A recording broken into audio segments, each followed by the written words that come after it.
ਲੋ ਜੀ next to ਬੇਬੇ episode ਤੁਹਾਨੂੰ ਅੱਜ ਦਿਖਾਣੇ ਆ beautiful Sunny day in Canada. ਇਹ ਵੇਖ ਰਹੇ ਹੋ, ਇਹ ਝੀਲ ਹੈਗੀ ਹੈ, ਬਿਊਟੀਫੁਲ ਝੀਲ। ਇਹ ਮੇਰੇ ਘਰ ਦੇ ਕੋਲ ਹੀ ਹੈ। ਮੈਂ ਕਿਹਾ ਯਾਰ ਤੁਹਾਨੂੰ ਅੱਜ ਕੈਨੇਡਾ ਦੇ ਨਜ਼ਾਰੇ ਦਿਖਾਣੇ ਆ। ਬੜਾ ਹੀ ਖੂਬਸੂਰਤ ਮੰਜ਼ਰ ਹੈ, ਕਿਆ ਹੀ ਬਾਤਾਂ ਨੇ। ਤੁਹਾਨੂੰ ਮਜ਼ੀਦ ਵਿਖਾਣੇ ਆ। ਇਹ ਲੇਕ ਹੈਗੀ ਹੈ, ਅੱਗੇ ਜਾਂਦੀ ਪਈ ਹੈ, ਤੁਹਾਨੂੰ ਵਿਖਾਣੇ ਆ।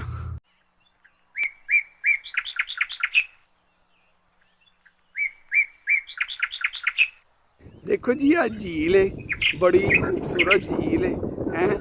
ਉਹ ਵੇਖਣ ਦਿਓ ਨਾ, ਪਿੱਛੇ ਜੰਗਲਾਤ ਨੇ। ਤੇ ਬੰਦਾ ਮਾਰ ਦਿਓ ਤੇ ਕਿਸੇ ਨੂੰ ਪਤਾ ਨਹੀਂ ਚੱਲੇਗਾ। ਉਹ ਇੱਥੇ ਦੇ ਬੰਦਾ ਕੀ ਮਾਰਨਾ, ਕੁਕੜੀ ਨਹੀਂ ਮਾਰਦੇ। ਇਹ ਤੁਹਾਨੂੰ ਵਿਖਾਣੇ ਆ।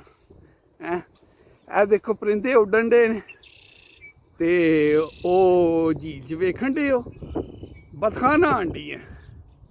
ਪਰ ਕੈਨੇਡਾ ਦੀਆਂ ਬਤਖਾਂ ਨੇ, ਇਹਨਾਂ 'ਚ ਉਹ ਦੇਸੀ ਝੱਖ ਨਹੀਂ ਹੈਗਾ।